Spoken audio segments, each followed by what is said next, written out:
दोस्तों, आज की खबर है रियल एस्टेट की दुनिया के एक बड़े खिलाड़ी बीपीटीपी लिमिटेड की। हाँ, वही बीपीटीपी बिल्डर जिसके चेयरमैन काबुल चावला और पूर्णकालिक निदेशक सुधांशु त्रिपाठी के घर पर ईडी का छापा पड़ा है। और यह छापा कोई साधारण छापा नहीं दोस्तों, यह है 500 करोड़ रुपए के एफडीआई यानी प्रत्यक्ष विदेशी निवेश के खेल का पर्दाफाश। तो चलिए इस खबर को खोलते हैं परत दर परत, ताकि आप समझ सके आखिर ये खेल क्या है और इसमें कौन कौन लोग शामिल हैं। दोस्तों, 26 और 27 अगस्त 2025 को दिल्ली एनसीआर और नोएडा में ईडी ने ऐसा तूफान मचाया कि बीपीटीपी के दफ्तरों से लेकर काबुल चावला और सुधांशु त्रिपाठी के घर तक सब कुछ छान मारा। क्यों?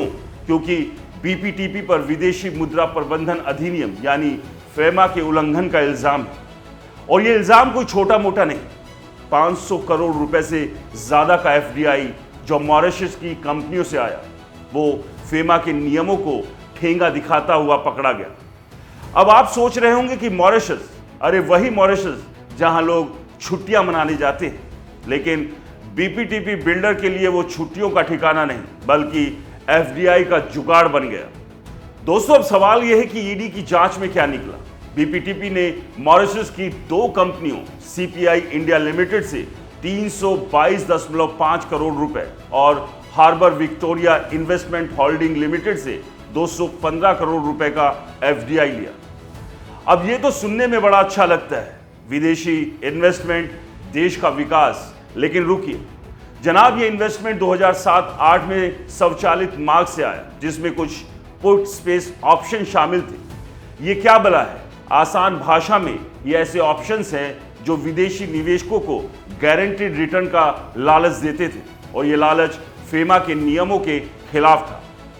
भारतीय रिजर्व बैंक ने साफ साफ कहा था कि भाई साहब, इनपुट ऑप्शंस को हटाओ, शेयर होल्डर समझौते में बदलाव करो। लेकिन बीपीटीपी ने क्या किया?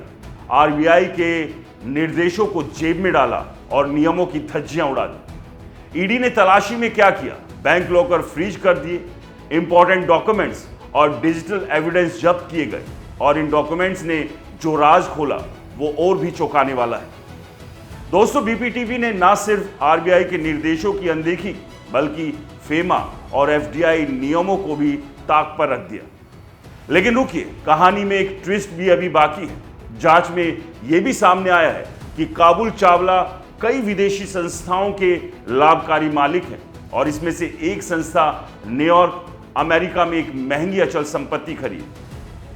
अरे भाई, न्यूयॉर्क में प्रॉपर्टी, इतना पैसा कहां से आया? और ये विदेशी संस्थाएं कौन सी है? ईडी अब इसकी तह तक जा रही है। क्या ये पैसा एफडीआई के खेल से जुड़ा है या कोई और कहानी है? तो दोस्तों, यह है बीपीटीपी की कहानी।